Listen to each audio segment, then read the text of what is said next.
Other yellow hat guy here, back with another video. Man, we just have to talk about this one. Look, I don't make videos like this anymore. I enjoy gaming news.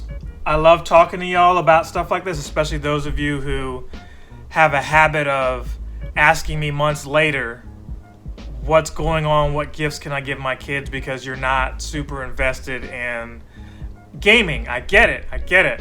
And then you don't watch these kind of videos, and then you find out about this stuff later, and then I just share you links like this. All right, so my saltiness aside, we've got to talk about what Microsoft just did, okay?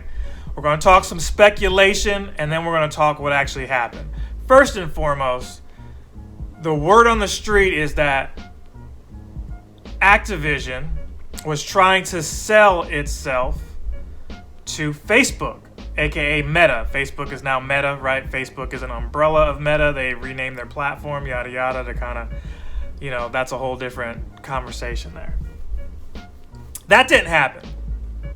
Then they tried to buy Kotaku and maybe some other media source to change the narrative. Why would they want to do any of this kind of stuff? What's the hastiness in these moves? It's because there's been negative conversation of how Activision has been handling sexual harassment, workplace conduct, things like that, to where there's been boycotts, there's been lots of just bad publicity, and it all falls on the CEO, who it seems like it's been traced back to him, allowing and condoning this stuff, if not participating in this stuff himself. Allegedly.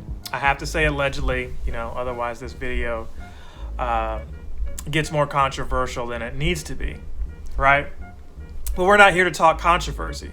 That's just the speculation that's around it, as to why they would want to do those three different moves that I talked about, or maybe it was two different moves. Basically, the third move is they sold themselves to Microsoft. That's the third move right there. Bam, bam, bam, bam. Microsoft, they're just like, Phil Spencer's just sitting back like, we've already got Bethesda. Now we're going to get Activision. Why is this important? At first, I was just like, I don't play any of those games, really. But it's more than what I'm interested in. It's just the message that's sent out here and the paradigm shift between PlayStation and Xbox.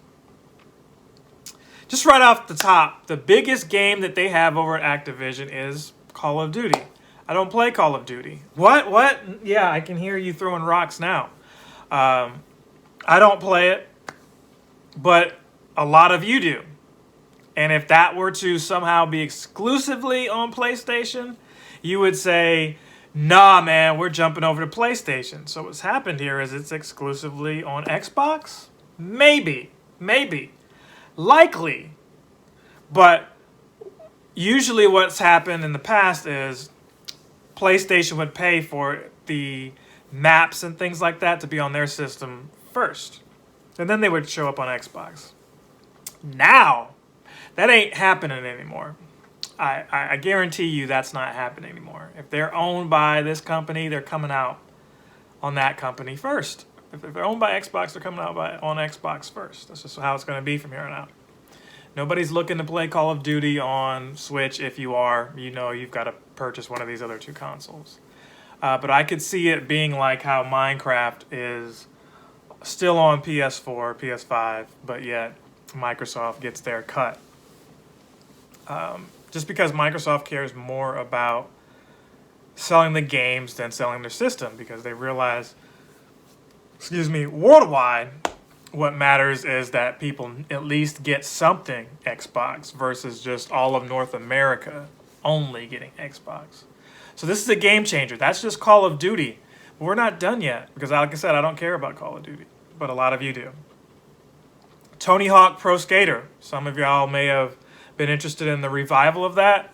Hey, that's Activision Blizzard right there. Because when I say Activision, that includes Blizzard. Some of these companies, they got absorbed into Activision. So the next Tony Hawk might come out on Xbox first. Might have Xbox exclusive content to get you to get an Xbox if you don't already. So for someone like me that has the Series S and not the X, it's like, well, maybe I should get the X now because there's more games I might be interested in. More games like Spyro the Dragon. More games like Crash Bandicoot. Those are the two that come to mind immediately, and I'm like, wow. I remember those being PlayStation games, right? Starting out on PlayStation, and now Xbox owns them, along with Banjo-Kazooie. They've got two really good platformers, and hopefully they don't allow what happened to Banjo-Kazooie to happen to Crash and Spyro. They need to let those publishers handle that. They also own Double Fine, who did Psychonauts, so maybe Double Fine could step in and handle these platformers now. There's just Candy Crush. I don't know how much more money Microsoft has left because they gave them, you gotta understand, some of these companies like Nintendo, $15 billion. And Microsoft paid 3-4 times this to get this company, from what I understand. Well, hang tight. We're going to actually pull up how much did Microsoft buy Activision for, just so I can make sure I'm telling you the facts. $68.7 billion, and Nintendo is worth a little north of 15. Is Microsoft worth 500 billion? How much is Microsoft worth? Because a lot of companies aren't worth 50 billion. Right? I did say billion, not million. $68.7 billion. Million would just be like, oh, that's about right. Oh, 6.87 billion? That sounds about right. No. 68.7 billion. And this looks like it would be Microsoft's largest ever deal, biggest all-cash acquisition in history. So on one hand, I'm scratching my head, I'm rubbing my head, I'm rubbing my face because they overpaid. They overpaid for Activision, but there's a lot of stuff involved. Overwatch, Apex Legends, Microsoft titles now, right? Apex Legends being free and being on all platforms. Do Microsoft decide to pull it? Would they decide to pull it and say, hey, or the updates are only going to be here, all right? We've got to see what happens here, man. PUBG, as far as I know, is only really taken off on PC or Xbox, right? Well, here you go, man. Here you go. Here we go. So, I'm looking at this New York Times article, which I'm probably not going to show up here, but that's where this information that I'm reading to you now comes from, some of the stuff that I'm saying. And it feels like a monopoly when you really dig deep. It really feels like a monopoly. I don't know. Let me know what you think. I can't believe that it happened. It feels, like I said, antitrust. Microsoft, it'll say Microsoft will pay Activision up to $3 billion in breakup fees if regulators block the transaction. Microsoft expects the deal to take up to 18 months to close. So a lot of this won't be until, about 2 to 3 years. All right. Sony's shares fell more than 10% on the deal news yesterday. But here's what it tells you. If they block the deal, Sony's okay. Nintendo's okay. Nintendo is not. There's a lot of comments. Oh, why did they get Nintendo? Nintendo is not for sale, bro. They're not for sale. They don't care. They have actual honor about them. I'm not saying that these other two companies don't, or these other several companies don't. But Nintendo takes pride and taking care of their own people there. They take pride in all their games. Like, a lot of these companies have their quality control unit over their games. Like, Nintendo as a whole look at their games and there's somebody somewhere who's doing quality on every single step, it feels like. Because I honestly can't tell you when the last bad Mario game came out. I'm sure there were some that were like, it's a B. But there's never been a Mario game that I can recall that's been an F. Sony and Microsoft, there's quite a few titles that are Fs. I'm sorry. So, and Sony knows this. Sony's aware of this. Nintendo is struggling with their Switch Online, you know, and my view of struggling is not necessarily their view of struggling. But the competition that Microsoft has put on Sony now means that they have to respond, because Nintendo plays to their own rules. They march to the beat of their own drum. So they're looking at this like, well, we're still going to put out Mario and Zelda because this is the only place you can get them.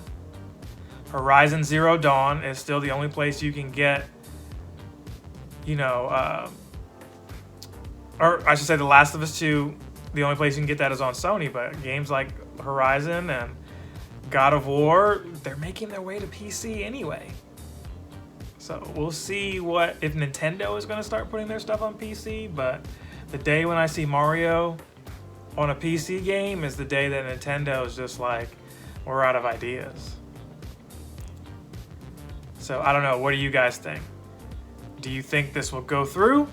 Or do you think it'll be blocked? I think it should be blocked. I don't know if it will go through.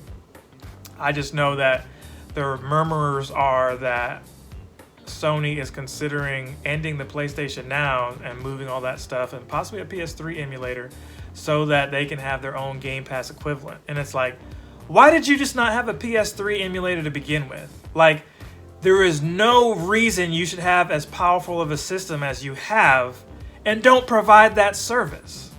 It's ridiculous. Like, what really, the PS4 Pro in my eyes was perfect. And the one thing it lacked was the ability to play 4K Blu-ray discs.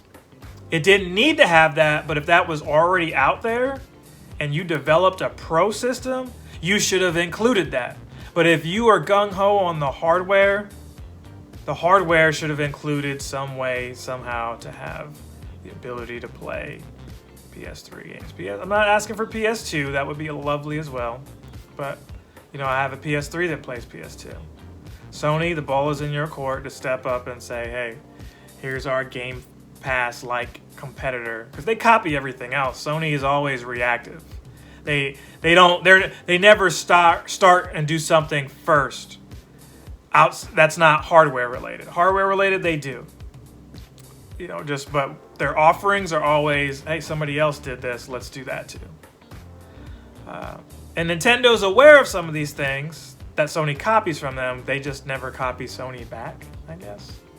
And that may not be true, but that's not for this video. The point is, what I'm telling you as far as an emulator and the ability to play some of these PS3 titles, PS2 titles, they should have done that like 2 years ago. Because then, Game Pass or not, having the ability to know that all that content is there, it would maybe persuade people to get both Game Pass and that. Now, Game Pass is not necessarily my thing.